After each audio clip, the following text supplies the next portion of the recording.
नमस्कार दोस्तों, स्वागत है आपका अपने यूट्यूब चैनल ISPCS अकेडमी में।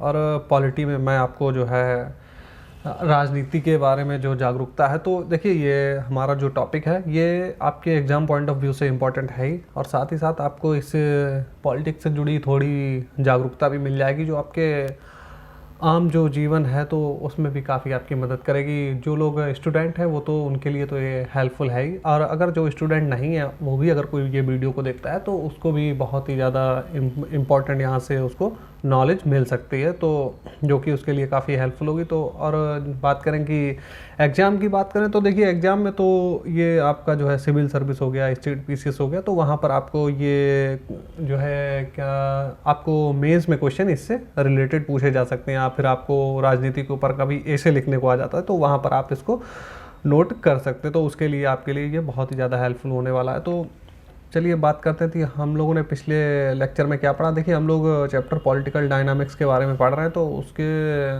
अकॉर्डिंग हम लोगों ने कल पढ़ा था। तो जो अधिकारी होते हैं हमारे, जो चुनाव में लगे हुए होते हैं, तो कौन कौन से अधिकारी जिला स्तर पर और राज्य स्तर पर और क्षेत्रीय स्तर पर कौन कौन अधिकारी होते हैं, कहाँ पर किसका क्या काम होता है, तो ये हम लोग देख चुके थे। तो आज हम लोग स्टार्ट करेंगे चुनावी प्रक्रिया के लिए।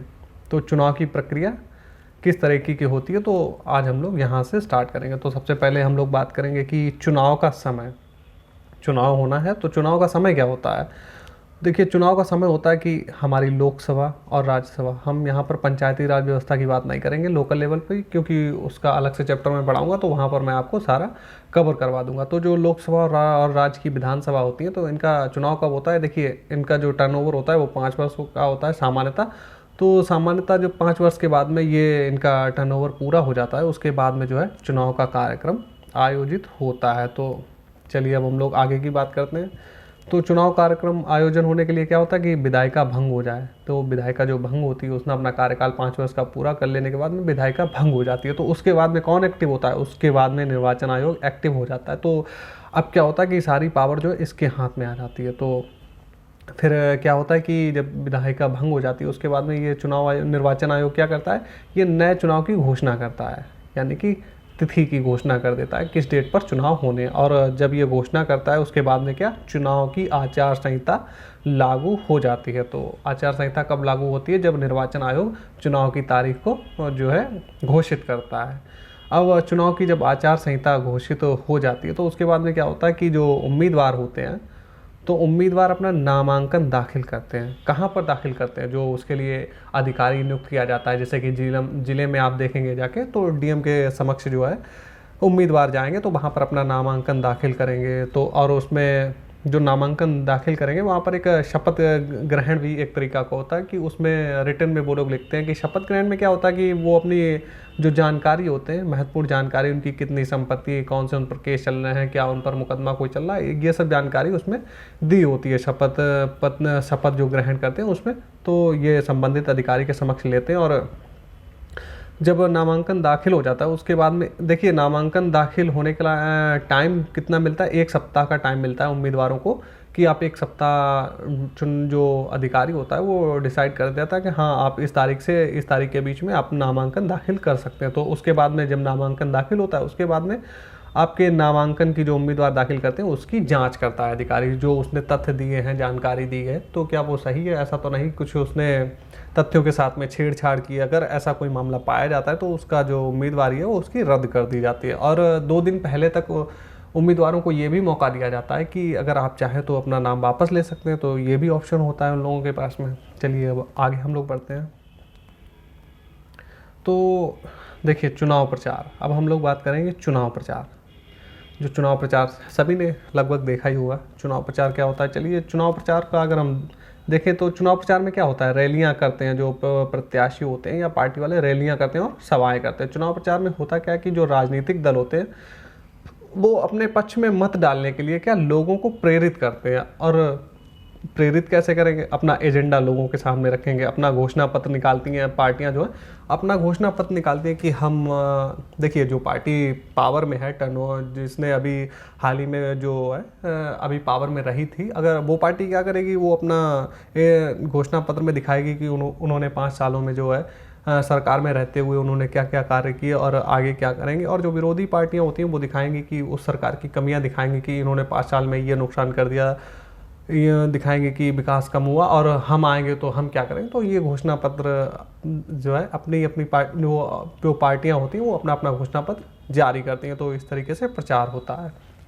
और चुनाव प्रचार की बात करें तो उम्मीदवारों की सूची के प्रकाशन से मतदान समाप्त होने के 48 घंटे पूर्व कम से कम 2 सप्ताह तक चलता है। देखिए, जब जो उम्मीदवार होते हैं वो नामांकन करने के लिए जाते हैं, उसके बाद में जो अधिकारी होता है वो क्या करता है, वो सूची प्रकाशित कर देता है। तथ्यों की जांच करने के बाद में जो सूची बनती है उसके प्रकाशन के बाद से जो है प्रचार स्टार्ट होता है। और प्रचार के लिए कम से कम 2 सप्ताह का टाइम दिया जाता है। और कब तक चलता है प्रचार, जो मतदान का समाप्त होने का टाइम होगा उससे 48 घंटे पूर्व तक आप मतदान कर सकते हैं। तो जो डेट होती है उससे 2 दिन पहले मतदान, वो प्रचार जो है चुनाव का प्रचार 2 दिन पहले रोक दिया जाता है मतदान की तिथि से।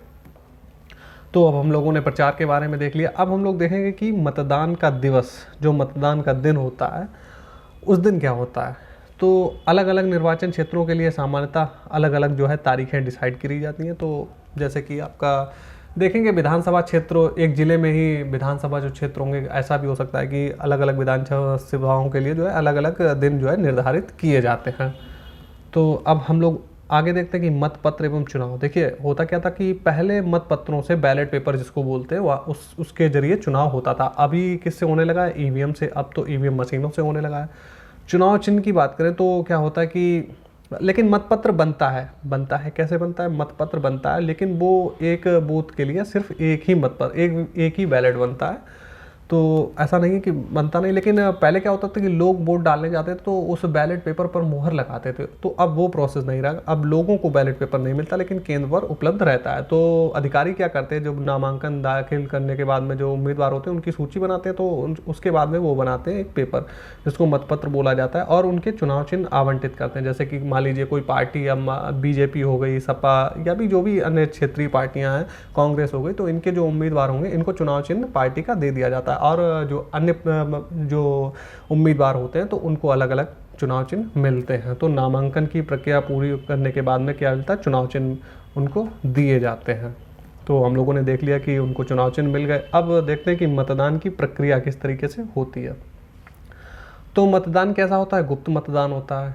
लगभग देखिए, जो भी 18 साल से ऊपर के होंगे तो मैं उम्मीद करता हूँ कि जो स्टूडेंट होंगे या अन्य लोग होंगे तो उन्होंने तो वोट दिया ही होगा। तो वहाँ पे जाके उन्होंने माहौल देखा होगा किस तरीके से वोटिंग पड़ती है, तो उनको इसमें दिक्कत नहीं आने वाली। लेकिन जो भी स्टूडेंट अभी जिन्होंने वोट नहीं डाला तो उनको प्रक्रिया नहीं मालूम है, तो उनके लिए ये जानकारी चलिए देख लेते हैं। तो मतदान किस तरीके का होता है, गुप्त मतदान। जब आप वोट डालने जाएंगे तो आपकी जो है प्राइवेसी का पूरा ध्यान रखा जाता है कि आप जिसको भी वोट डालें तो वो सिर्फ आप ही को पता होना चाहिए। और क्या होता है, देखिए, जैसे कि जो मतदान केंद्र बनता है वो कहाँ पर बनता है, सार्वजनिक स्थल हो गए, विद्यालयों में, जहाँ पर देखिए जो वोट डालने जाते हैं उसको क्या बोलते हैं, मतदान केंद्र। तो मतदान केंद्र ज़्यादातर आप देखेंगे, अगर कोई गांव का जुड़ा ग्रामीण एरिया का, तो देखेंगे कि जो सरकारी विद्यालय होते हैं तो उनमें ही मतदान केंद्र बना दिए जाते हैं। अगर शहर में जाएंगे तो सार्वजनिक स्थलों पर जो है मतदान केंद्र बनाए जाते हैं। और क्या होना चाहिए, देखिए जो वोटर होता है, मतदाता, जो मतदान केंद्र बनता है तो उससे, मतदान केंद्र से और प्रत्येक मतदाता के बीच की दूरी कितनी, 2 किलोमीटर के अंदर ही उसका जो है मतदान केंद्र बनना चाहिए। ऐसा नहीं है कि जो वोटर होते हैं तो उनको ज़्यादा दूर अगर वो वोट डालने जाएंगे तो कहीं ना कहीं उनको दिक्कत आ जाती है। तो इसलिए 2 किलोमीटर के दायरे के अंदर ही उनको बूथ मिल जाता है, पोलिंग बूथ का है या फिर मतदान केंद्र का है। और क्या होता है कि एक मतदान केंद्र पर 1500 से अधिक वोटर जो है वहाँ पर वोट नहीं डाल सकते। अगर 1500 से अधिक व्यक्ति हो रहे हैं तो उसके लिए दूसरा केंद्र बनाया जाएगा। तो अब देखते हैं कि उसके बाद में क्या होता है कि मतदान केंद्र में प्रवेश करते हैं हम लोग। जब हम लोग जाते हैं तो क्या होता है कि मतदान केंद्र के बाहर हम लोग लाइन लगाते हैं, फिर वो वहाँ पर चेकिंग होती है, फिर वो आपका लिस्ट में नाम मिलाते हैं, तो उसके बाद में आपको अंदर जो है सिग्नेचर और अंगूठा लगवाने के बाद में आपको भेज दिया जाता है अंदर। और अब तो बैलेट पेपर का सिस्टम ख़त्म हो गया, तो अब ईवीएम में आपको वहाँ पे जाके बटन दबाना पड़ता है। जिस भी उम्मीदवार का आपको वहाँ पर फेस दिखेगा और पार्टी का चुनाव चिन्ह भी मिल जाएगा। तो इस तरीके से वहाँ पे आपको उसके सामने प्रेस करना होता है। तो इस तरीके से आप वोट डालते हैं। अब थोड़ी सी बात कर लें ईवीएम का प्रयोग।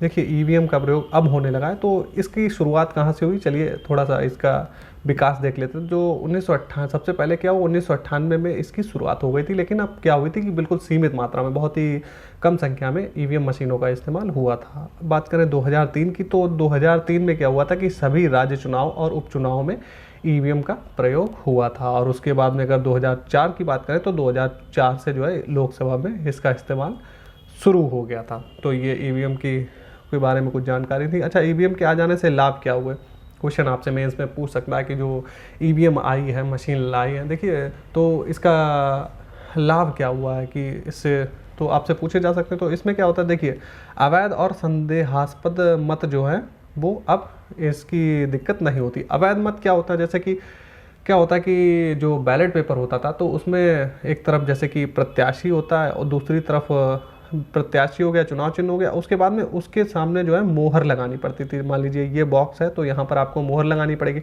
इसी तरीके से दूसरा प्रत्याशी हो गया, दूसरा चुनाव चिन्ह, और यहाँ पर उसका आपको खाली जगह मिलती, तो यहाँ पर इसमें या फिर इसमें आपको मोहर लगानी पड़ती। तो लेकिन क्या होता था कि लोग जाते थे तो मोहर कहाँ पे लगाते थे, कुछ लोग ऐसे होते कि इस बॉक्स के अंदर और इस बॉक्स के अंदर नहीं लगा देंगे, वो लगा देंगे यहाँ पर बीच में।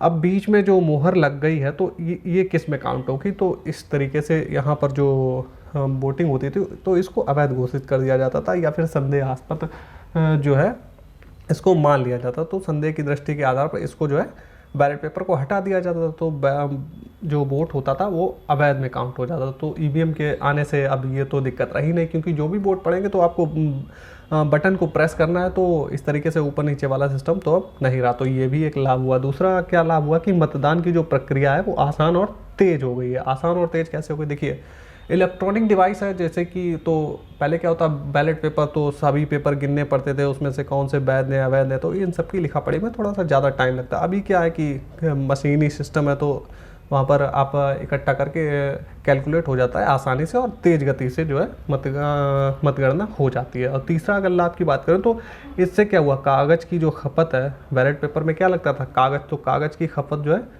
बहुत ज़्यादा कम हो गई है। तो अब कागज़ की खपत कम हुई है तो उसका लाभ क्या हुआ कि पर्यावरण पर सकारात्मक प्रभाव पड़ा। देखिए कागज़ कहाँ से बनता है, कागज़ बनता है पेड़ों से। आप जितना ज़्यादा कागज़ इस्तेमाल करोगे तो उतना ज़्यादा किस पर लोड पड़ेगा, पेड़ पौधों पर लोड पड़ेगा, क्योंकि कागज़ पेड़ पौधों से बनाए जाते हैं। तो आप लोग भी अपने दिनचर्या को बनाए रखिए, कागज़ों का इस्तेमाल बहुत ही जितना हो सके कम से कम करिए, पूरे कागज़ का इस्तेमाल करिए। तो ये चीज़ें आप लोगों को भी देखनी चाहिए। स्टूडेंट लाइफ में कम से कम जो है किताबें और कॉपियों का इस्तेमाल पूरी जो है आसानी से करिए, मतलब कि ज़्यादा वेस्टेज ना करिए कापी किताबों का। तो क्योंकि जो हमारा कागज़ जो होता है वो किससे बनता है, पेड़ पौधों से।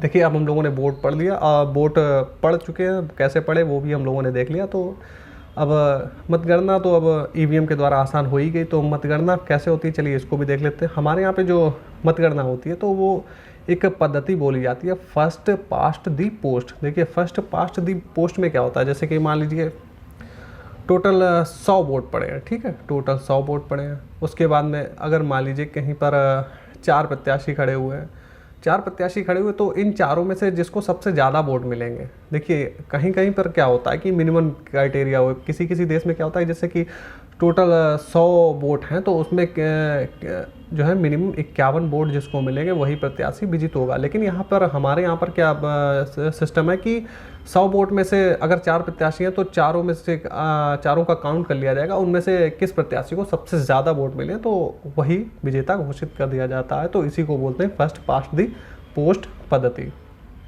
और जो ये जो मतगणना वगैरह और ये भी जो वोटिंग की प्रक्रिया होती है ये सब जो है मीडिया के द्वारा, जन माध्यमों के द्वारा कवरेज किया जाता है, जिससे कि थोड़ी सी ट्रांसपेरेंसी भी बनी रहे। और जो मीडिया के कर्मी होते हैं, जो मतदान केंद्र होता है तो वहाँ अंदर की जाके वीडियोग्राफी करते हैं। जब मतगणना जब मत जो है गिने जाते हैं तो वहाँ पर भी कैमरे के अंदर जो है सारी प्रक्रिया होती है, जिससे कि धांधली ना हो सके, भ्रष्टाचार ना हो सके। तो इसके लिए कवरेज पूरा किया जाता है।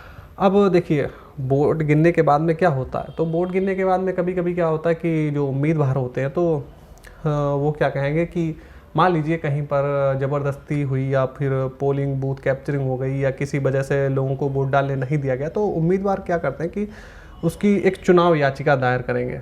चुनाव याचिका कहाँ पर दायर होगी, तो इसकी सुनवाई कौन करेगा? हाई कोर्ट करेगा। उस संबंधित राज्य का हाई कोर्ट जो है चुनाव जो याचिका होगी उसकी सुनवाई करेगा। तो और उसके बाद में तो जो चुनाव उम्मीदवार होता है वो कदाचार के आधार पर चुनाव याचिका दायर करेगा, उसकी सुनवाई होगी हाई कोर्ट में। अगर हाई कोर्ट में अगर सुनवाई हाई कोर्ट अगर कहेगा कि हाँ ये जो याचिका दी गई है बिल्कुल सही पाई गई, सही तथ्य पाए गए, तो उसके बाद में क्या होगा? दोबारा चुनाव होगा। अगर हाई कोर्ट कहेगा कि नहीं याचिका गलत है, तो वहीं से मामला रफा दफा हो जाएगा। तो हम लोगों ने देख लिया किस तरीके से जो है कि चुनाव की प्रक्रिया पूरी होती है। तो हम लोगों ने देख लिया कि जो है कैसे वोट पड़ते हैं, और यहाँ तक हम लोग कहाँ तक पहुँच गए? हम लोग पहुँच गए हैं कि विजेता घोषित कर दिया गया, प्रत्याशी बन चुके हैं।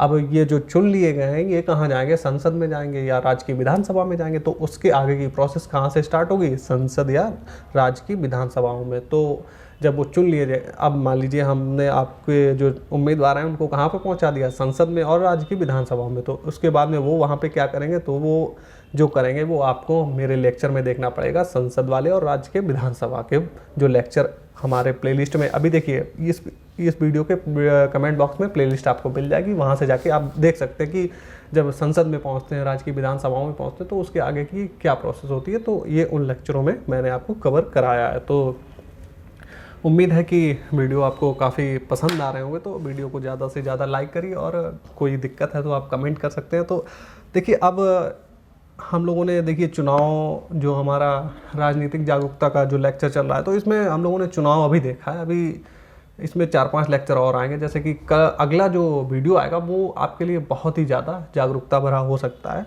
क्योंकि हम लोग वोटिंग बिहेवियर के बारे में पढ़ेंगे। वोटिंग बिहेवियर में हम लोग पढ़ेंगे कि जो आप वोट डालने जाते हो, तो कहीं ना कहीं आप जिस पार्टी को वोट दे रहे हो आपको पता लगेगा कि कभी कभी क्या होता है कि हम लोग जो वोट डालने जाते हैं, हम लोगों को ये पता ही नहीं होता है कि क्यों हम लोग इसी पार्टी को वोट दे रहे हैं। तो इस सेंस में आपको जो है जानकारी मिलेगी कि आप जो वोट डालने जाते हो तो किस मानसिक स्थिति में आप डालने जाते हो, उसका क्या प्रभाव राजनीतिक दल जो है वो आपके ऊपर डालते हैं, तब जाके आप जो है वोट वहाँ पर डालते हो। तो इन सब की जानकारी के लिए बने रहिए हमारे साथ में। तो अगला वीडियो आपके लिए बहुत ही ज़्यादा हेल्पफुल होने वाला है। तो फिर मिलते हैं नेक्स्ट वीडियो में।